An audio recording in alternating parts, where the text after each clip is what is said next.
Growing up, life often threw me curveballs. My early years were a chaotic mix of struggles and fleeting joys. My family wasn't well off, and our neighborhood wasn't the safest. Despite the hardships, I learned resilience and the importance of finding small joys amidst the chaos. My childhood taught me survival and the value of genuine connections, laying the foundation for my perseverance later in life. As I entered adulthood, those lessons became even more relevant. I navigated various jobs, striving for stability and purpose. Relationships came and went, each teaching me about trust, betrayal, and self-worth. By my 30s, I had a clearer understanding of myself and my goals. Yet nothing prepared me for the whirlwind of events leading me to the brink of a new chapter in life. A scream of pain echoed in my mind. My scalp throbbed, and my skin felt like it was being pricked by needles.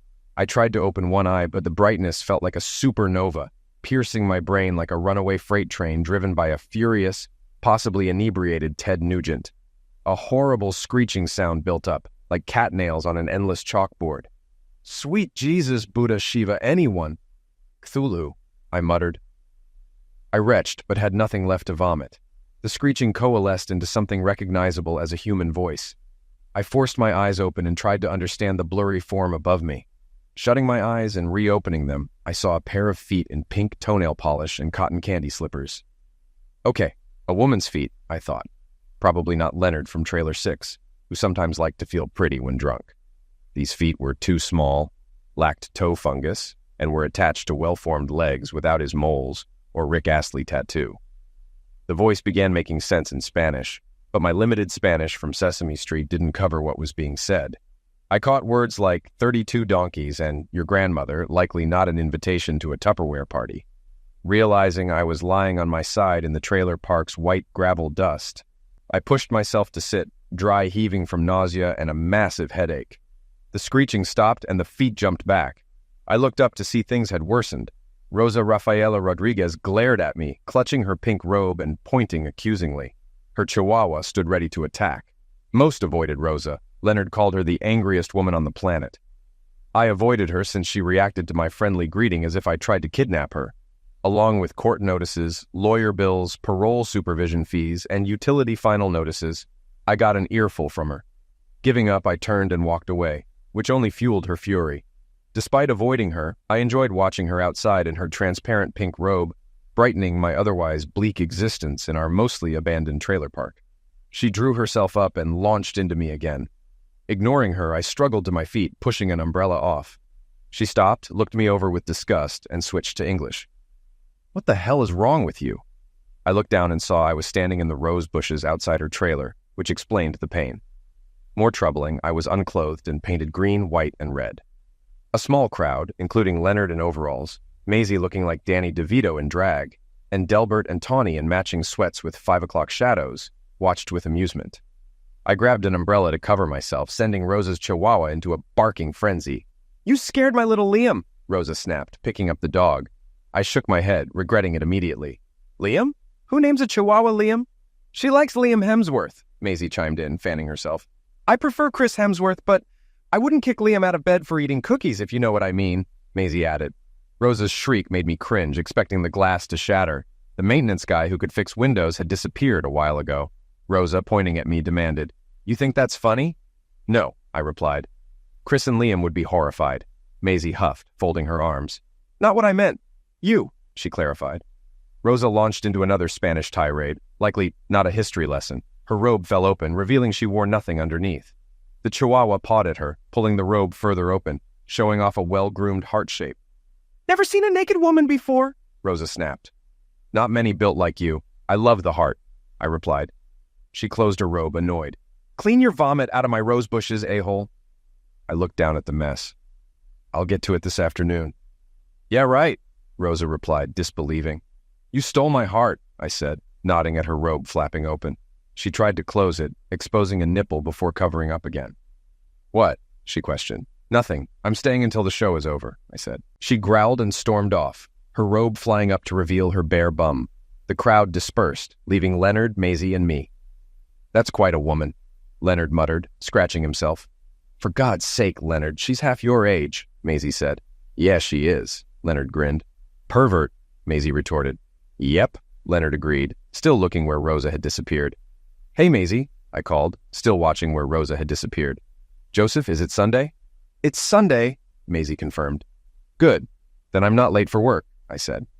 Maisie looked puzzled. What does Mexicano honorario mean?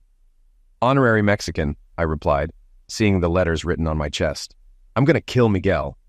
Dragging myself to my trailer, I retrieved my key from under a flower pot. Inside, my furniture consisted of 2 lawn chairs, a thrift shop radio, and a milk crate. I put on some shorts and fetched several buckets of water for Rosa's garden, not wanting to ask to use her hydrant. I spent the rest of the day fighting my hangover with gallons of water and Tylenol, setting my alarm before passing out. I was at the gate before sunrise when Miguel pulled up in the old school bus. Hey, Jose, he grinned. It's Joseph, you a-hole, I corrected him.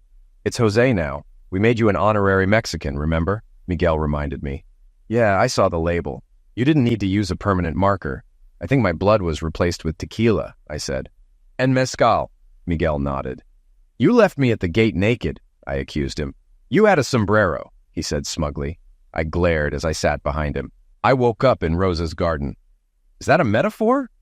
'Cause I bet her rose garden is amazing, Miguel joked. No, idiot. I threw up on her actual roses, I clarified. Lucky you're alive. She has a crazy temper. Her ex-husband cheated, and she stabbed both him and his mistress. She's dangerous, Miguel explained. Why'd you do that to me? I asked, still annoyed. Honor. You're the first gringo crew boss who doesn't think we'll steal everything, he answered. We're harvesting tomatoes. What is there to steal? I questioned. It's pronounced Jesus. We like your common sense. It's rare, Miguel said. Though I was technically the crew boss, Miguel ran everything. I just stayed out of the way and picked tomatoes with the others. You could be the boss, you know, Miguel suggested. No way. I need you to take the blame if anything goes missing, I replied. He repeated this in Spanish to the crew, making them laugh all the way to the fields. 3 hours into our 14-hour day, my parole officer showed up. Joseph, just checking in to make sure you made it to work, Pio Heinen sneered. I'm here, I replied. It's a miracle. You know the difference between a parolee and an inmate? Just one mess up and you're a big mess, Pio said. I'm meeting my parole conditions. I'm working, I'm clean, and I'm not involved in anything, I responded. You've had 3 jobs in 6 months. Now you're working with a bunch of wetbacks, he said, glancing at Miguel, who pretended not to understand English. You'll never make another 18 months. I lost those jobs because you interfered, I accused. They needed to know what kind of loser they'd hired, he sneered. Time for a pill test. You have 2 hours to get to the center. I don't have a car, and it's almost 2 hours away, I explained. You know the deal. You fail or miss it, you're back inside. He chuckled and left. Miguel walked up beside me. Sure you're not Mexican, Jose? Miguel asked. Pretty sure. Unless Mom was with the gardener, I joked. You might want to ask, just to be sure, Miguel suggested. Why? I inquired. Because that man wants you on the other side of a wall, he said, staring after Pio's car. Jesus. You're pronouncing it wrong. Remember, you're Mexican now, I said. Alejandro will drive you to the test center. I don't have time to train a new crew boss, Miguel stated. We arrived at the test center with 15 minutes to spare. I had to pry my hands off the seat, not knowing you could drift a bus in heavy traffic. On the way back, Alejandro chatted a lot, but he didn't speak English. My Spanish was limited to counting, naming colors, and some obscenities, so we didn't get far. At dinner, Miguel sat next to me. Saturday night, you started to tell me how you ended up here but passed out before explaining how a big-shot stockbroker ended up picking tomatoes. Not much to tell. An SEC investigation hit my firm. I didn't think it involved me, but I was locked out. Turns out, there was insider trading under a fake account I had access to. I got blamed, but they couldn't prove it, so they pulled my Series 7 license, I explained. You still ended up in jail, Miguel noted. Yeah, they found cocaine in my car during the investigation. It wasn't mine, but I couldn't prove it. They used it to pressure me about the missing money. Tens of millions. I got 3 years, but only served 6 months in county jail due to overcrowding, I continued. You sure you didn't take the money?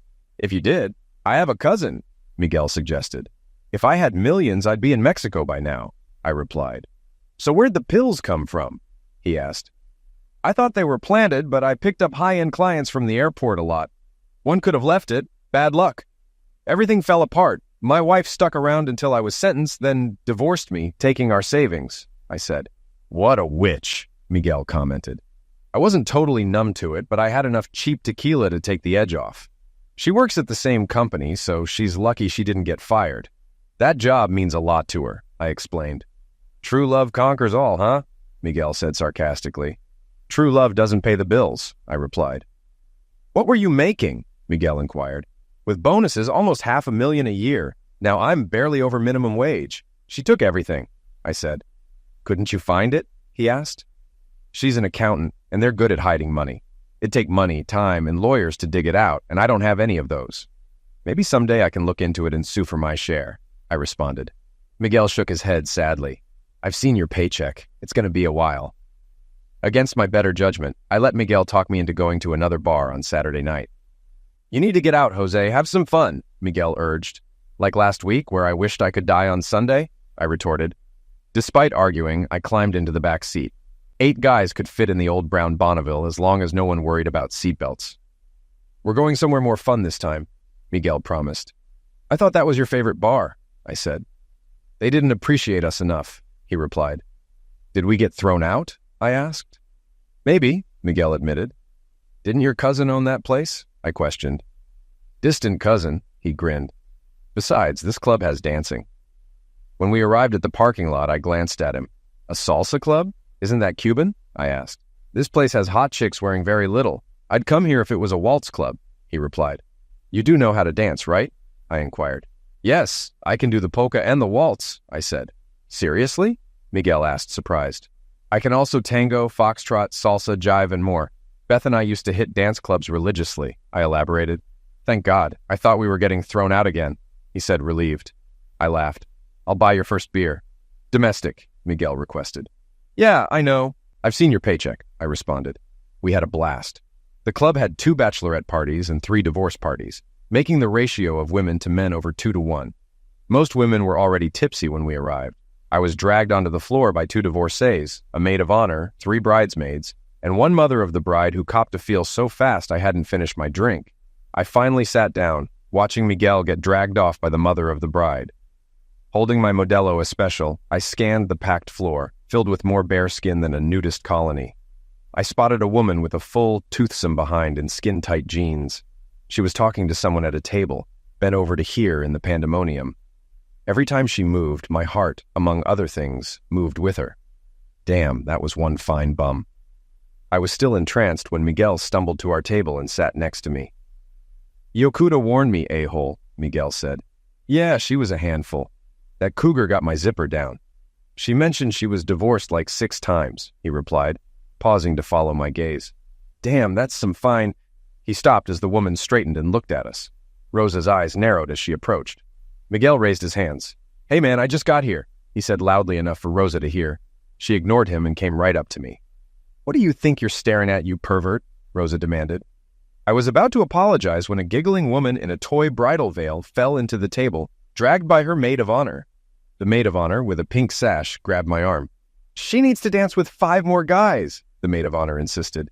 I was pulled to my feet and gestured helplessly to Rosa. I'll be back. The bride, less drunk than her bridesmaid, seemed uncomfortable with the game. I tried to be a gentleman. I didn't make it back to the table for 3 more dances, intercepted by another bride, another maid of honor, and a very pretty trans woman who saved me from the cougar. At least dancing with her wasn't like dancing with an aroused octopus. I was heading back to the table when a hand grabbed mine, pulling me back onto the dance floor. Were you ever coming back to your table? Rosa glared at me as we started to dance. She seemed less angry than before. I tried. I had a cold beer back there, but it's probably warm by now, I said. No, I drank it. I was waiting for you to come back and apologize, Rosa responded. Any inclination to apologize vanished. Nonsense. If you didn't want people staring at your bum, you wouldn't paint those jeans on and bend over like that. Rosa's lips tightened, eyes narrowing. That wasn't for your benefit, pervert. I shrugged. I didn't see a reserved sign on it, and I looked pretty close. I expected her to explode, but she chuckled and shook her head. Miguel says you're not as much of an a-hole as I thought. He said it was his fault. They didn't tie me down and force me to drink, I said, trying to remember. At least I don't think they did, but he could have not painted me and dropped me off unclothed. She smiled. I didn't expect you to actually come back and clean up the vomit. I wish you'd told me that. Dragging those buckets around with a hangover was awful. The dance with Rosa was pleasant, and I felt we had a truce, at least for now. I watched her walk back to her table, enjoying the view. She glanced back, smiled, and mouthed "pervert" at me. I winked, and she rolled her eyes before sitting down. Miguel looked me over for injuries. "Looks like you got away alive." "She's your cousin," I said. "Yeah, second cousin," Miguel replied. "Thanks for putting in a good word," I said. "Kinda owed you that," Miguel admitted. "Man, you did. A-hole," I said. I managed a week without any mayhem, which was a record.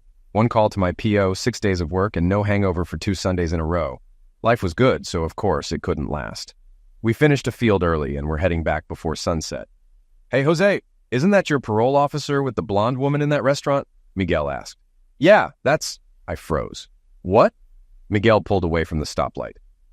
"That's my ex-wife," I said, noticing Beth's blouse was unbuttoned an awful lot for a friendly lunch. "What's she doing with that a-hole?"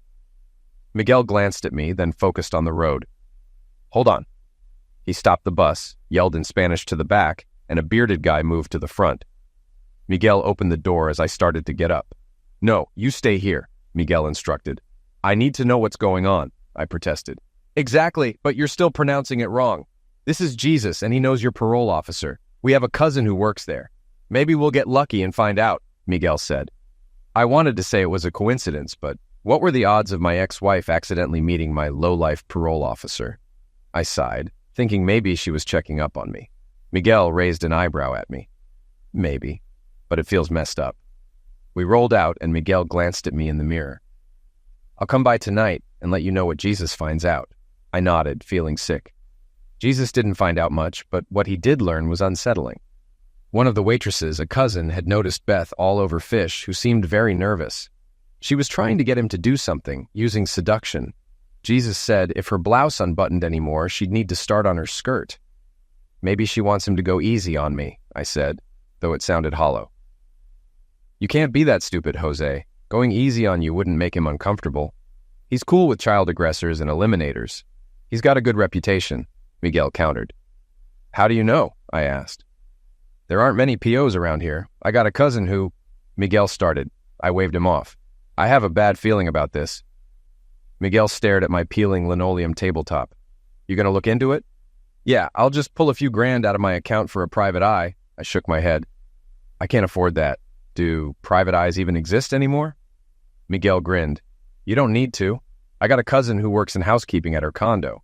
"Jesus, Miguel, how many cousins do you have?" I asked. "As many as we need. We're everywhere and invisible," he replied. "You don't need to do this," I said. He laughed. "This is cool. Play detective. Besides, it's what friends do." We went to his cousin Isabel's house. She thought it sounded exciting and fun at first. But when she asked for a picture of Beth, she looked at it, then suddenly forgot English and started speaking rapid-fire Spanish to Miguel. "Miguel, what's going on?" I asked, sensing something was wrong. He looked pained. "Ooh, Jose." "Even I know what piota means, Miguel," I said, irritated. Isabel squared up. "She's got a couple of guys who visit all the time." "We're divorced. I may not like it, but it happens," I said, lying. I hated it. Isabel looked at me stonily. "You've been divorced for 4 years?" My mouth went dry. "What do you mean?" "I've worked there for 4 years, and she's had one guy coming over the whole time," Isabel revealed. I felt oddly relieved. "That can't be her. I was home every night." "They come over at lunchtime. I'm sure it's her." "Skinny bum witch," Isabel said. "Another guy started showing up 2 years ago." Miguel pulled out his phone and showed a picture of Fish. "This guy?" Miguel asked. She shook her head. "No, the new guy is a big blonde, maybe a weightlifter. The long-term guy is thin, dark-haired, jittery." "You gotta be kidding me," I said, trying to sit but ending up on the floor. "That sounds like Alan Voorhees from accounting." "Crap." Isabel looked at me sadly. "You didn't suspect?" "How could I? Her office is 5 minutes away. Mine was 40 minutes in good traffic," I explained. Miguel grabbed my shoulder. "You're not going to do something crazy, right? You'll break your parole." I shook my head. "Go after them? My martial arts training is walking into spider webs and going full kung fu theater. I can't afford a PI, and screwing around isn't illegal. There's nothing I can do." Miguel shrugged, knowing I was right. I expected Fish to show up with more demands, but he didn't. 2 weeks later, just as we were near the city limits, Miguel got a call. He cut across 3 lanes of traffic and sped back to the trailer park. He stopped directly in front of my trailer. Rosa, in her skimpy pink robe, stood cross-armed, glaring at Fish. Leonard and Maisie watched, fascinated. I barely stepped off the bus before Rosa shifted her attention to me. "Did you give this idiot permission to go into your trailer?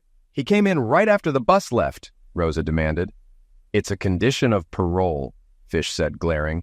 "You have no expectation of privacy." "Yeah, but you need reasonable suspicion. Otherwise, it's maltreatment. I read the terms.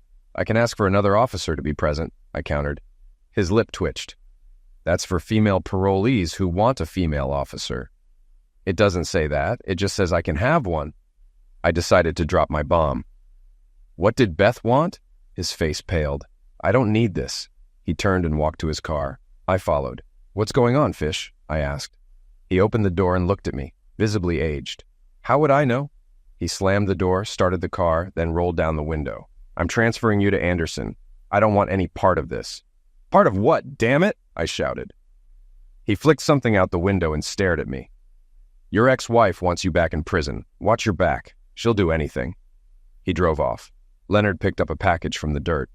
"Oxy in 4 bags, probably 20 tabs. That'd be intent to distribute," Leonard said. Miguel shook his head silently. I closed my eyes. Rosa moved closer, her scent calming me. She watched Fish's car disappear. "He was going to plant that in your trailer?" Rosa asked. I nodded, barely able to speak. "You'd have gone back to prison?" she continued. I nodded again.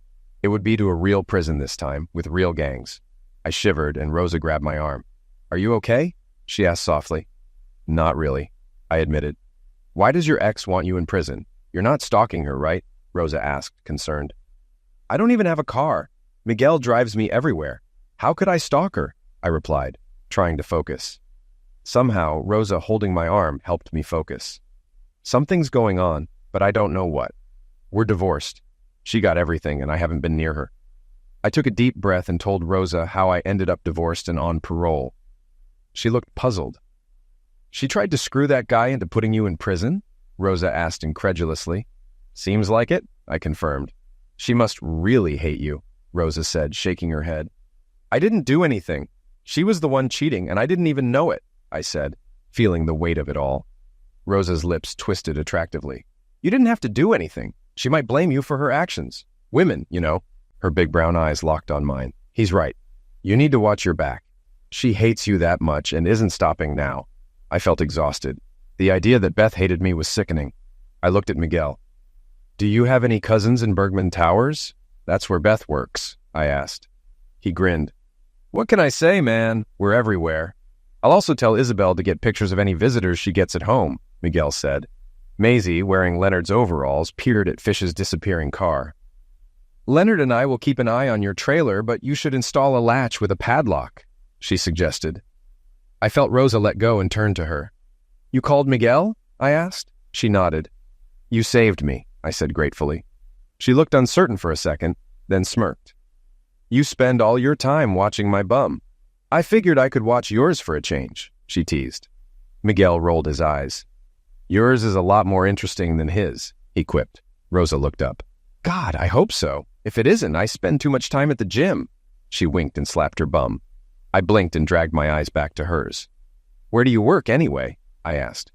"Crestridge Medical Center. I'm an LPN. Pay isn't great, but the insurance is good," Rosa replied. I pretended to study her bum. "And it obviously has a great gym," I commented. She smiled smugly and wiggled a little. "Damn right," she said. Miguel looked at the bus. "We got a field of tomatoes waiting, Jose," he reminded me. I nodded. "Yeah, thanks again, Rosa. You saved me," I said. "I'm glad I could help. Let me know what's going on, okay?" she said. She walked away toward her trailer, letting the wind play with her robe. "Wow," Maisie muttered, scratching herself through the overalls. "Sop that up with a biscuit." Leonard rolled his eyes. "For God's sake, she's half your age." Maisie grinned. "Yeah, she is." "Pervert," Leonard muttered. "Yep," Maisie replied with a satisfied nod. It took Isabel 6 days to get pictures of both of Beth's regular visitors. We gathered in her living room as she showed them to us. One was Voorhees, whom I barely noticed at Beth's office. I never imagined him sneaking over and sleeping with her while I was at work. The other guy was a mystery. Big, blonde, with a crew cut, wearing a decent suit and carrying a briefcase. I didn't recognize him at all. Miguel looked at me. I shook my head. Nothing. Maybe he works for your old company, Isabel suggested, clearly enjoying her spy role. No, I've never seen him, I replied. What about at your wife's office? Isabel asked, eager to continue the investigation. I visited there a few times. I recognized Voorhees, didn't I? The brokers were in my building, but the support staff was in the headquarters, I said. Miguel looked disappointed. I have a cousin who does security there. Really? I was starting to think Miguel's family tree was enormous. He nodded, frowned, and pulled out his phone. Let me text him, he said. Seconds later, he had a response. We can drop by and he'll take a look. As we headed out, Isabel's husband spoke quietly to Miguel, who chuckled softly. Isabel's husband wants us to keep investigating, Miguel said. Why? He hasn't even been involved, I asked, puzzled. Isabel enjoys it. She's more energized when she gets home from work now, Miguel explained.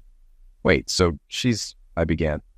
Yeah, she's had a fantasy about being a detective. She even bought handcuffs and a fingerprint kit, Miguel said, grinning. Stop.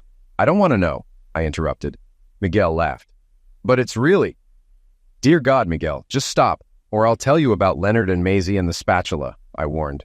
Ugh, that's nasty. You win, Miguel conceded. We arrived at a small apartment building. Miguel led me to the third floor and knocked on a green door. A powerful red-haired giant opened it. Miguel introduced us. Jose, this is my cousin Bjorn. He manages the security team at your ex-wife's building. They hired him from the NYPD, Miguel introduced. Miguel, he doesn't look very Mexican, I said, puzzled. Yeah, well, he's Norwegian, Miguel explained. Bjorn sighed. Swedish, Miguel. Yeah, bork, bork, bork, Swedish, Norwegian, Finnish, whatever, Miguel shrugged. Bjorn waved us in with a smile. Miguel's still mad about that FIFA match last year. Oh, not that again. You got lucky once, Miguel retorted. Bjorn looked thoughtful. Got lucky on a $100 bet? Get lucky with your sister, man, Miguel shot back. She's taller than me. She'd have to hold you by the feet and use you like a toy. How long can you hold your breath? Maybe I'll give her a call, Bjorn said, grinning. Miguel winced comically. Moron. So where's Kelsey? She's the highlight of visiting you. Bjorn handed us beers. She's stuck in traffic. Had a gig on the east side. Miguel pointed to a picture of Bjorn with a cheerful, pale woman. Kelsey's a clown. Like, a real one. Went to clown school and everything. Academy. It's Clown Academy, Bjorn corrected. She's a medical clown now, working in children's wards at hospitals.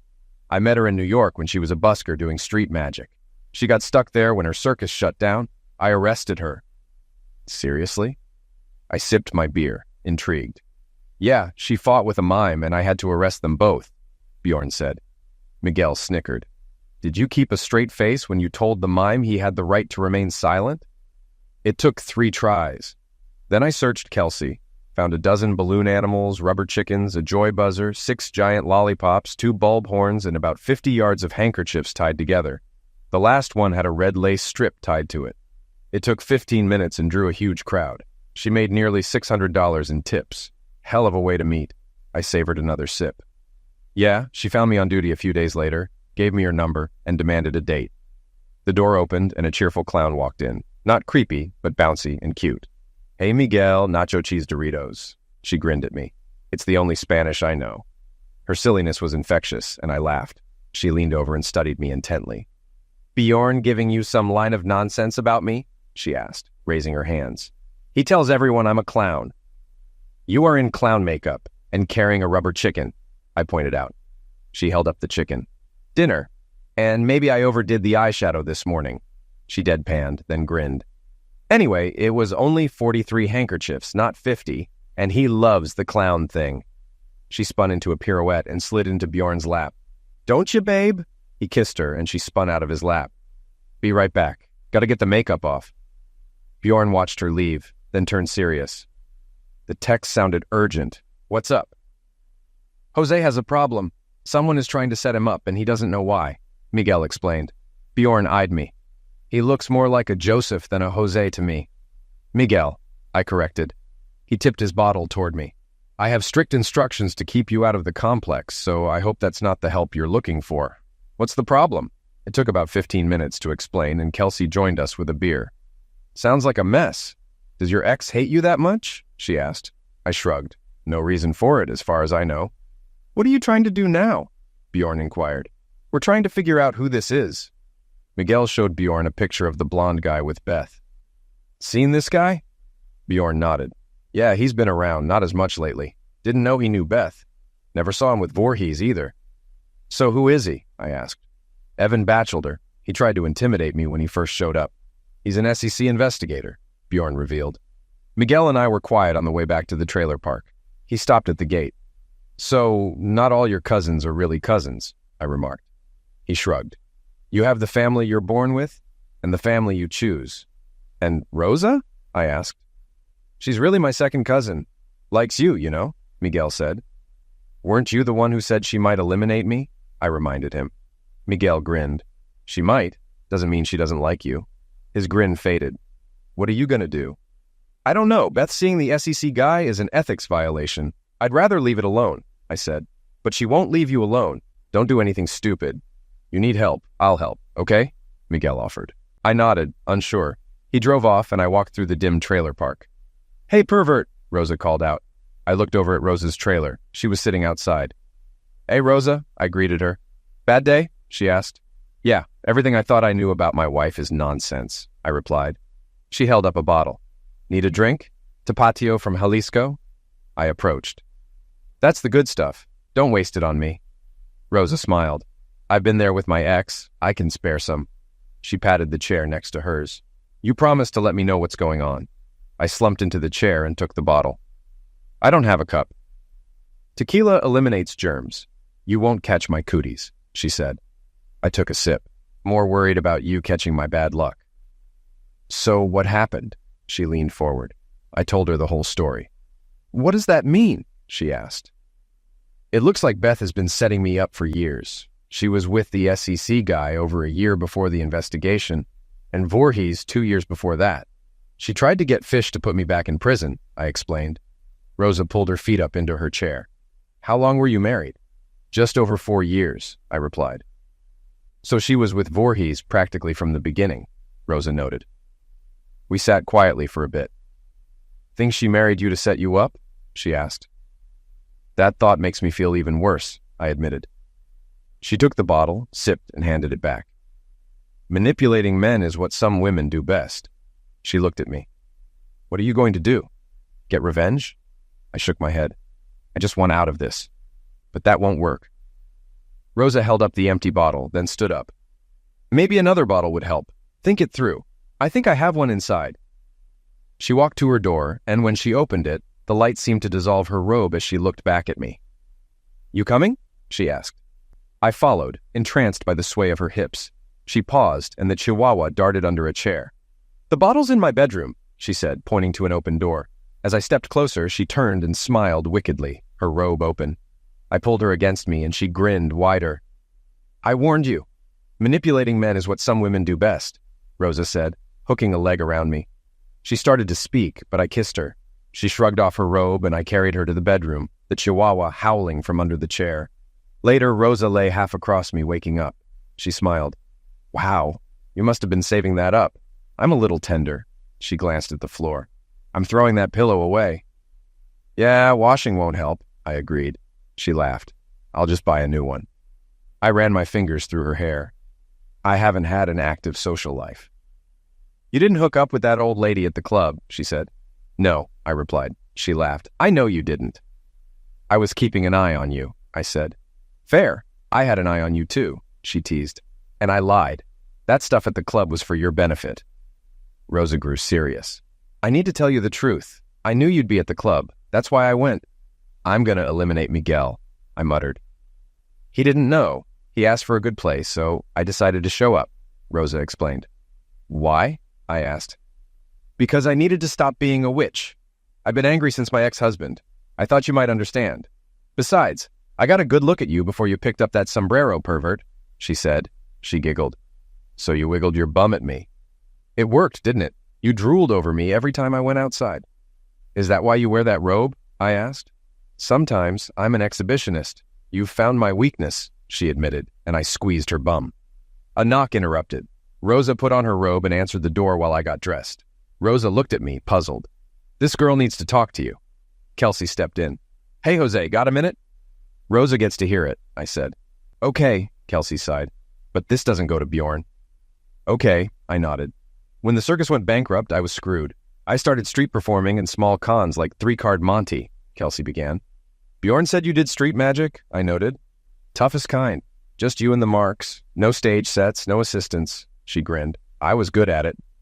Rosa asked, what does that have to do with everything here? Kelsey blew out a breath.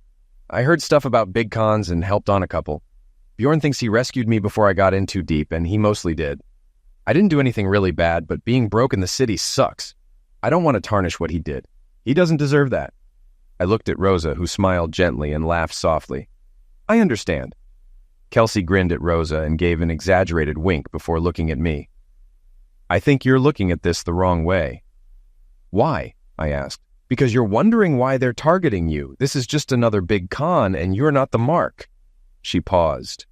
No offense, Joseph, but you can't be the mark. You don't have anything worth taking. She glanced at Rosa. No money or valuable stuff. I know, I grimaced. Then why set me up? Why try to put me back in prison?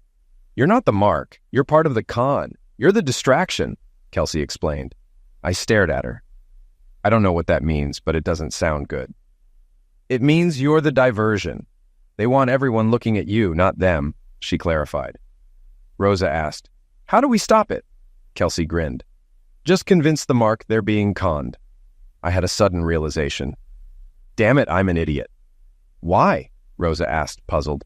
The Seychelles. We were going to Fiji for our honeymoon, but Beth suddenly changed it to the Seychelles.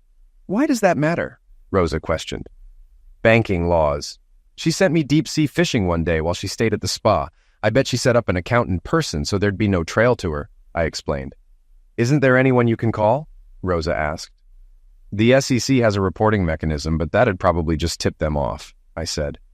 I almost choked on the tequila. Who watches the Watchmen? Rosa smiled. Why not both the DOJ and the FBI? The FBI and IRS have websites for reporting fraud, so I used the library computer to report it, hoping it would cause enough trouble for Beth and her cohorts to leave me alone. I reported to P.O. Anderson and worked with Miguel and the crew until the end of the harvest. Then I found a job making donuts, which was easier, but I missed the old crew. The hours matched Rosa's, and we were pretty much living together, so life was good. But it couldn't stay that easy. As I was nuzzling Rosa's neck and grabbing her bum while she set the table, a harsh knock sounded. Rosa glared at the door, trying to calm her breathing. Damn it. If Leonard's here to borrow my robe again, the answer is no. It wasn't Leonard. It was 2 deputies and a couple of guys in suits. I recognized the deputies. The older plainclothes man held up his credentials. Joseph Bateman, I nodded, seeing Leonard and Maisie peering out from Leonard's trailer. I'm Special Agent Tanner with the FBI. We need you to come to the field office to answer a few questions. Rosa clamped onto my arm. Are you arresting him? No, we just have a few questions. I looked at Rosa. I probably need to do this. She reluctantly let me go, but not before taking cell phone pictures of the agents and whispering something in Spanish to one of the deputies. He paled, likely from a pass-away threat. As we drove away, I saw Leonard and Maisie heading to Rosa's trailer. At the FBI field office, I was put in an interview room with nauseatingly white walls, gray carpet, and a dull gray table, and told to wait. After 20 minutes, a clean-cut guy in a black suit entered, placed his credentials on the table, opened a folder, and introduced himself. Mr. Bateman, I'm Senior Special Agent Michael Rivera from the Criminal Cyber Response and Services Branch in D.C. We received your tip and need clarification for an ongoing FBI-IRS investigation. We appreciate your assistance. I stared in surreal horror. Miguel! Ignoring my whisper, he pointed to a line item on the list. You mentioned the money may have been moved to an account in the Seychelles. We need to narrow down which institution your ex-wife may have used. For the next 2 hours, SSA Rivera went over every detail of the suspected plot. I had to handwrite and sign statements, review maps and honeymoon itineraries, all while Rivera acted like we'd never met. Thankfully, there were no references to Isabel, Bjorn, or Kelsey. They were supposed to be family. After we finished, he gave me a perfect government official handshake and thanked me for assisting in the investigation. I walked into Rosa's trailer with silence roaring in my ears. She was waiting for me. Are you okay? She asked, concerned. Did you know about Michael? I asked. Michael who? She recoiled. Miguel. What about Miguel? Is he okay? She asked, worried. He's an FBI agent, I revealed. The shock and disbelief on Rosa's face was the most comforting thing I could have seen. Miguel? Are you serious? He told me he came out here because he had trouble in New York. Her voice trailed off, and she stood silent for a moment before launching into rapid Spanish. I was probably lucky I didn't understand. After a few minutes, I wondered if Liam would let me hide under the chair with him. Rosa, I am so sorry, I apologized. She stopped and blinked. For what? For even thinking you could have... I trailed off. She shook her head. You asked. You didn't accuse me of anything. That hijo de puta lied to us. His family. We saw the arrests and trial on TV. The FBI and IRS investigation into SEC corruption was in the news for a year. Beth took a plea deal, but still got 15 years after turning over the money she'd stashed overseas. The SEC investigator got 20 years with no plea deal. More people were involved than I thought, which made me uneasy considering Beth had drawn most of them into her plan. I was lucky I wasn't a CDC case study. Most got 5 years, though one IT guy only got 18 months. Rosa's only comment on Beth was, "You were married to that skinny witch. I thought you liked women with real bums." What can I say? I was deprived for 4 years. I'm making up for it now. She shot me a fake scowl, but the corner of her mouth twisted into a smile. I know. I can't even wear shorts. You keep leaving tooth marks all over me. She still spent most of her time off wearing just her skimpy robe. If anything, her exhibitionist streak had gotten worse. I didn't argue, though she did occasionally have a tooth mark or two. The court was looking at vacating my conviction. During the investigation, someone admitted that Voorhees had planted the pills in my car. Beth had orchestrated it. I wasn't holding my breath, though. At the speed the courts moved, I'd be done with parole before they got to it. P.O. Anderson had gone hands-off and even told me about the move to vacate. Fish retired quietly without charges, and I wasn't sure how I felt about that, but Rosa said she suspected he wouldn't have gone through with it. That was good enough for me. For months after Beth's sentencing, Rosa and I met Bjorn and Kelsey at the salsa club. We also ran into them at street festivals and sometimes met at the club for dinner and drinks. Dancing with a double-jointed clown was a trip, and watching Kelsey perform street magic tricks on patrons never got old. One evening, we arrived early. I grabbed a table while Rosa freshened up. I had just waved a waitress over when Miguel pulled out a chair. I'll get this round, man. I owe you one. Miguel spoke to the waitress briefly and then sat down. Miguel? Or is it Michael? I asked. He sighed. Miguel, you might want to keep a clear path to the door. Rosa's pissed at you. Yeah, I figured. You earned that doing your job. I bought it. I thought you were my friend. You're good. Lots of training. Bjorn told me he suspected something. He just didn't think FBI. He thought maybe State Narcotics Task Force, I said. I wasn't even there for you, you know. We had an op running, but came up empty. I was already in place when the employment agency dropped you there. Blind luck, Miguel explained. The FBI stalks? Low-level pill parolees? Really? What kind of crap is that? I asked, incredulous. Everyone was convinced you had the money hidden. Probably 6 agencies watching, waiting for you to run. Took me a while to suspect you weren't in on it, Miguel admitted. Why didn't you say something? I demanded. I couldn't be sure for a while. Once we learned an SEC investigator was involved, I was stuck. The rules are simple. The FBI should have investigated, but none of our evidence was legal, and the politics were complicated. We couldn't legally initiate an investigation with what we had, he said. But if somebody lodged a whistleblower complaint, you'd have probable cause, I suggested. He nodded. It worked, didn't it? We figured out why she kept targeting you after you were out. You were supposed to be the fall guy, but they didn't realize that. There wasn't enough evidence to really railroad you. So, when you got out after a few months, the SEC and IRS were on high alert. Beth couldn't touch the money without drawing attention. If I went back to prison for a long time, the pressure would be off and she'd be free and clear, I concluded.